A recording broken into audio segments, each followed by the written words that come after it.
గుడికి వెళ్దామండి. భర్తకి టీ ఇస్తూ నెమ్మదిగా అడిగింది సావిత్రి. కప్పు అందుకుంటూ భార్య వైపు చూశాడు శేఖరం. సావిత్రి చదువు, సంస్కారం గల స్త్రీ, మృదుభాషిణి. నిజానికి ఆమెను అడుగడుగున సాధించేది, వేధించేది తన తల్లే. 10 ఏండ్ల నుంచి నోరెత్తకుండా అత్తగారిని భరిస్తుంది సావిత్రి. నిట్టూర్పు అణుచుకుంటూ సరేనన్నట్టు తల ఊపాడు. పావుగంటలో ఇద్దరూ దగ్గరే ఉన్న శివాలయానికి వెళ్లారు. దైవదర్శనం చేసుకున్న తర్వాత కాసేపలా కూర్చుందామంటూ మండపం వైపు దారి తీసింది సావిత్రి. కాసేపుండి, మీ అమ్మగారు చీటికి మాటికి నన్ను నానా మాటలంటున్నారండి అంది బాధపడుతూ. భార్య నిజం చెబుతుందని శేఖరానికి తెలుసు. తల్లి ఇరుగు పొరుగులతో సావిత్రి మీద చెప్పడం అతను స్వయంగా విన్నాడు. కాని తనేం మాట్లాడినా తల్లి ఊరువాడ ఏకం చేయడం ఖాయం. అందుకే నోరు మూసుకొని ఊరుకుంటున్నాడు. నిజం ఒప్పుకోలేక, అయితే అమ్మతో జట్టి ఆడమంటావా అన్నాడు కటువుగా. శేఖరం గొంతులో ధ్వనించిన కఠినానికి సావిత్రి కళ్ళల్లో నీళ్లు తిరిగాయి. నేనా మాట అనడం లేదండి. అత్తగారు ఊరుకోరని నాకు తెలుసు. ఊరికే నా మనసులో బాధ విని కాస్త సానుభూతి చూపించమంటున్నానంతే. మీరు అయ్యో ఊరుకో అంటే చాలు నాకు. కనీసం నా భర్త నా పక్షాన ఉన్నాడన్న ధైర్యం వస్తుంది అంది కన్నీళ్లతో. శేఖరం ఇక ఆగలేకపోయాడు. చెప్పున చెయ్యి చాచి సావిత్రి చేతి మీద వేస్తూ, నువ్వెలాంటి దానివో నాకు తెలుసు సావి. మా అమ్మ నోటి దురుసుతనము తెలుసు. కాని నేనేమైనా అన్నానా పందిరేస్తుంది. అంచేత ఇదంతా మౌనంగా భరించక తప్పదు మనకి అన్నాడు. సావిత్రి మొహం వికసించింది. చాలండి, ఈ మాత్రం ఓదార్పు చాలు నాకు అంది. కాలచక్రంలో 10 ఏండ్లు గడిచాయి. సావిత్రి అత్తమామలు స్వర్గస్థులయ్యారు. పిల్లలు పెద్ద చదువుల్లోకొచ్చారు. ఓ రోజు సాయంత్రం సావిత్రి శేఖరం దగ్గరకొచ్చి, గుడికి వెళ్దామండి అంది. సడన్గా దేవుడి మీద ధ్యాస మళ్ళిందేమిటి? నవ్వుతూనే తయారయ్యాడు శేఖరం.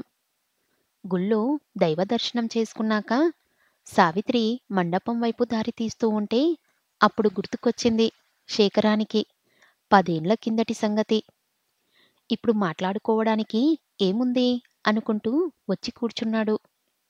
ఒక్క క్షణం ఆగి, సావిత్రే, మరో 3 ఏండ్లు పోతే మీకు 50 నిండుతాయి. ఈ వయసులో మీరు చేస్తున్న పని ఏమైనా బావుందా అంది మృదువుగానే. ఏం చేశాను ఆశ్చర్యంగా అన్నాడు శేఖరం. నిజానికి ఇంట్లో 4 గోడల మధ్య మాట్లాడుకోవాల్సిన మాటలివి.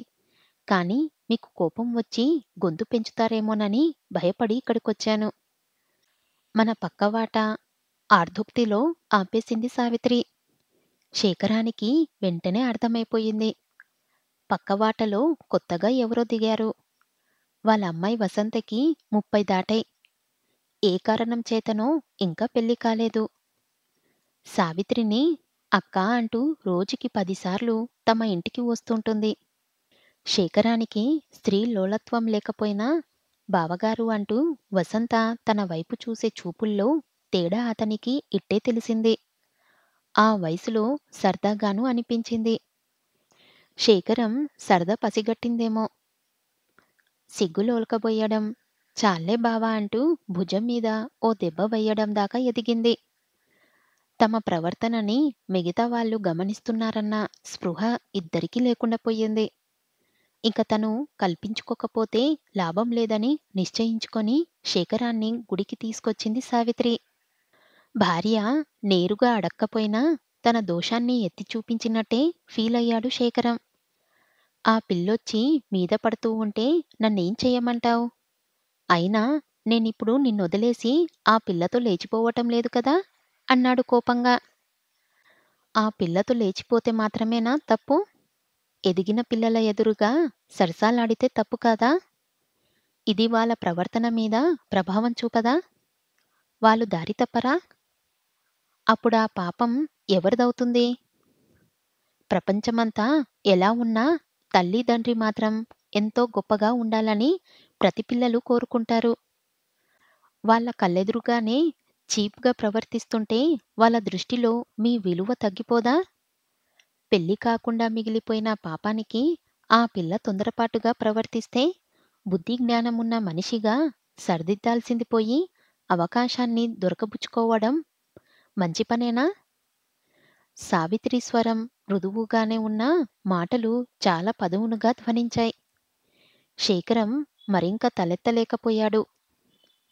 సావిత్రి ప్రేమగా భర్త చేతిని తన రెండు చేతుల్లోకి తీసుకొని, మీరు మంచివారు. మీకు ఆడదాని బలహీనత లేదని నాకు తెలుసు. ఇది మీకొక పరీక్ష అనుకోండి. మీ చెల్లెల్లాంటి పిల్ల దారి తప్పడానికి మీరు కారణం అవ్వకండి. ఆ పాపం మనకొద్దు అంది. శేఖరం మొహం తేటపడింది. అతను సావిత్రి చేతిని సున్నితంగా ముద్దు పెట్టుకుంటూ థాంక్స్ సావి అన్నాడు.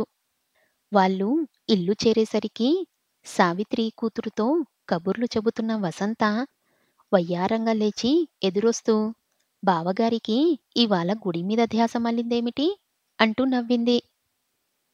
శేఖరం ఒక్కసారి ఆ పిల్లవైపు దీర్ఘంగా చూసి, వసంత, మా మర్దళ్ళు నన్ను బావా బావా అని పిలుస్తూనే ఉంటారు. నన్ను అన్నయ్య అని పిలిచేవాళ్ళు మాత్రం ఎవ్వరూ లేరు. నువ్వు నన్ను అన్నయ్య అని పిలవమ్మా అన్నాడు. ఆ మాట వింటున్నే వసంత మొహంలో కలవరం కనిపించింది. మరెప్పుడూ శేఖరంతో తేడాగా ప్రవర్తించలేదామె. మరో 15 గడిచాయి. శేఖరం రిటైరైపోయాడు. దంపతులిద్దరూ కొడుకు కోడలి దగ్గర కాలక్షేపం చేస్తున్నారు. ఓ రోజు సావిత్రి వచ్చి గుడికి వెళ్దామండి అంది. ఇద్దరూ బయలుదేరి ఆలయానికి వచ్చి శివదర్శనం చేసుకొని మండపం మెట్ల మీద కూర్చున్నాక సావిత్రి అంది. మీకు కోడలంటే చాలా కోపంగా ఉంది కదూ? అవును. ఆ అమ్మాయి ప్రవర్తన నాకేం నచ్చడం లేదు. అయిందానికి కాందానికి ఒకటే విసుగు. భర్తంటే కూడా లక్ష్యం లేదు. మనమిక్కడ ఉండటం ఇష్టం లేదేమో. వెళ్ళిపోదాం అని నీతో చెప్దాం అనుకుంటున్నా ఇంకా కోపంగా అన్నాడు శేఖరం. సావిత్రి నవ్వింది. అదేమీ కాదు. ఆ అమ్మాయికి మనమంటే చాలా గౌరవం, అభిమానం. సమస్యల్లా మీ కొడుకుతోనే వస్తుంది. ఆ, వాడేం చేశాడు? వాడికి పిల్లలొద్దంట. ఏవేవో కారణాలు చెబుతున్నాడంట. ఆ అమ్మాయికి పాపం పిల్లలంటే చాలా ఇష్టం. పిల్లల మాటెత్తితే అస్సలు దగ్గరికి రావద్దని చెప్పేస్తున్నాడంట. నాతో చెప్పుకొని ఏడ్చింది. ఆ చిరాకులో ఉంది తను. సానుభూతిగా అంది సావిత్రి. అయ్యో పాపం! ఆ అమ్మాయి ఎంత బాధపడుతుందో. నువ్వు నాకీ విషయం చెప్పి మంచి పని చేశావు సావి. లేకపోతే నేను ఆ పిల్ల మీద కోపం పెంచుకుంటూ ఉండేవాణ్ణి. సావిత్రి చేతిని తన చేతిలోకి తీసుకుంటూ అన్నాడు శేఖరం. మర్నాడు పొద్దున్నే అతను కొడుకుని పిలిచాడు. ఒరే నాన్నా! నిన్న రాత్రి తాతగారు నా కల్లో కనిపించార్రా. నాకు మనవడిగా పుట్టాలని ఉందంట మా నాన్నకి. వంశం పెరిగితేనే గాని పితృదేవతలకి విముక్తి లేదురా అంటూ బాధపడ్డారు. పాపం ఆయన ఆత్మ ఏం బాధపడుతుందో ఏమిటో. నీ కడుపున ఓ కాయ కాస్తేనే గాని నాకు మీ అమ్మకి కూడా స్వర్గప్రాప్తి ఉండదు. రేపొద్దున్నే మనం సంతాన వేణుగోపాలస్వామి ఆలయానికి వెళ్దాం అన్నాడు. తండ్రి మాటలకి కొడుకు తెల్లబోతూ అడ్డంగా వాదించాలని చూశాడు. కాని శేఖరం పితృదేవతల గురించి ఏదేదో చెప్పి కొడుకు నోరు మూయించాడు. కొడుకు మరిక మాట్లాడలేక తల వంచుకొని వెళ్ళిపోయాడు. ఆ మరుసటి నెలే కోడలు నెల తప్పింది. ఆనందంతో పొంగిపోయింది. అత్తమామల పాదాలంటింది. మరో వారం గడిచాక శేఖరం ఓ రోజు సావిత్రిని పిలిచి గుడికి వెళ్దామా అన్నాడు. సావిత్రి ఆశ్చర్యపోతూ ఎందుకు అని అడిగింది. భార్యాభర్తలు ఏకాంతంలో ప్రశాంతంగా మాట్లాడుకొని సమస్యల్ని పరిష్కరించుకోవాలని నువ్వు నాకు 3 సార్లు ప్రాక్టికల్గా చూపించావు. ఇప్పుడు మనకి సమస్యలేవి లేవు గానీ, వారానికోసారి ఇద్దరం ఎవ్వరూ లేని ఏకాంతంలో కబుర్లు చెప్పుకుంటూ ఉంటే, మన దాంపత్యం మరింత బాగుంటుందనిపించింది నాకు. మనసులోని అనురాగం ఈ మలి వయసులో చిగురాకు వేస్తుందనిపించింది. అందుకే శేఖరం ప్రేమగా నవ్వాడు. అంతకంటేనా? పదండి వెళ్దాం అంది సావిత్రి. తను కూడా నవ్వుతూ.